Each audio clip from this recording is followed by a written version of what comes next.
This is from January 2005 M1 paper, statics question. A particle P of mass 2.5 kilograms. So I'll start by adding the forces to this diagram. So 2.5 kilograms gives us 2.5 times g. It's in equilibrium. It's on a rough plane. We're going to have a normal reaction in that direction. Under the action of force of magnitude x, okay, on the line of greatest slope, 20 degrees, yep. Coefficient of friction is 0.4. The particle is, I'll write that 0.4 as a fraction. The particle is in limited equilibrium, so it's about to move if we got more force applied. It's in limited equilibrium. It's on the point of moving up the plane. Now, limited equilibrium means that friction is at its maximum. It's at the point of moving up the plane. Now that means that friction is trying to stop it moving up the plane, so friction must be that way, and friction equals mu times the normal reaction. And the force, instead of having the force pushing the thing, I'm going to put the force coming this way. Just prefer pulling forces to pushing forces. Anyway, we're going to calculate the normal reaction, we're going to calculate the value of x, and then something else is going to happen. So let's first do the only two things we'll ever do in these questions, which is to resolve in two directions. The first direction we'll take is perpendicular to the plane. Now it's in equilibrium perpendicular to the plane, so the forces must balance. That means that R must equal 2.5 g, and that's times the cosine of 20.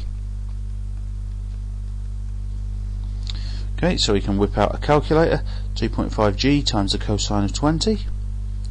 2.5 times 9.8 times 20 cosine gives us a value of 23.0.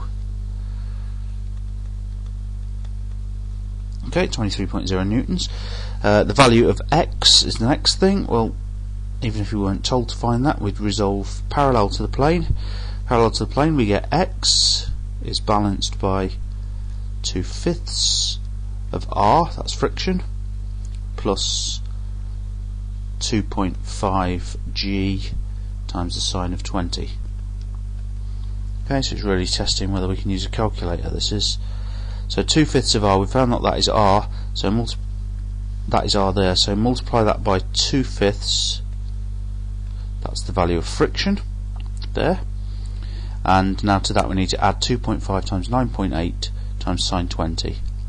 So add 2.5 times 9.8 times 20 sine. And I'm going to check that I've used the calculator right here, but that's 17.6. 17.6 newtons. Now, just seeing if that sounds realistic. Yes, it probably does. 17.6 newtons. The force of magnitude x newtons is now removed. Show that P remains in equilibrium. So the diagram is now this. Because the force is removed, it might slip down the plane now. So the forces now need changing. We've got 2.5 g still there. We've got the normal reaction is still there, but this time friction is that way. And we need to know what value of friction would hold that in place, and then we see if we've got enough friction. Okay, we know the normal reaction is 2.5 g still, because that's the same. We'd resolve that, would do exactly the same calculation. So we go up the plane, friction, the force needed, F is the force needed to hold it in equilibrium. The force needed is equal to 2.5 g times sine of 20, which is, let's get the calculator out,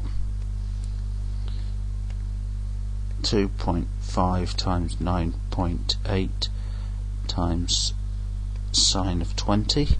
I think that gives us 8.38. So we need 8.38 worth of friction, where friction max equals mu r. So that's the maximum amount of friction we can get, which is 0.4 times r, 0.4 times 23.0. 0.423.0 is 4.6, 9.2 I think. So I think the maximum amount of friction we can get is 9.2. the amount of the force needed to hold it in place is 8.38, and so the answer is it does remain in equilibrium.